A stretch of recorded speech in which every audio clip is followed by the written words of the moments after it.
ಬಹಳಷ್ಟು ಸಮಸ್ಯೆಗಳಿಗೆ health and mental ಇಶ್ಯೂಸಿಗೆ ಮೆಡಿಟೇಷನ್ ಇಸ್ ದ ಕೀ ಅಂತ ಹೇಳ್ತಾರೆ. ನಾವೇನು ಅಂತ ನೋಡಿದಾಗ ಒಂದು ಬಾಡಿ ಮೈಂಡ್ ಎರಡು ಪಾರ್ಟ್ ಇರುತ್ತೆ.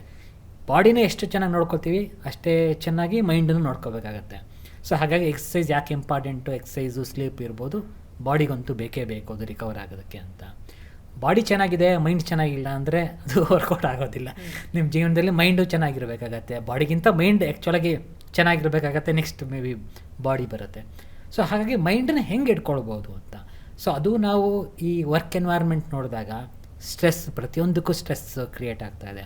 ಬರೀ ವರ್ಕ್ ರಿಲೇಟೆಡ್ ಸ್ಟ್ರೆಸ್ಸು ಅಲ್ಲ, ಈ ಜನಗಳನ್ನು ಹ್ಯಾಂಡ್ಲ್ ಮಾಡೋದಿರ್ಬೋದು, ಟಾಕ್ಸಿಸಿಟಿ ಇರ್ಬೋದು, ನಾವು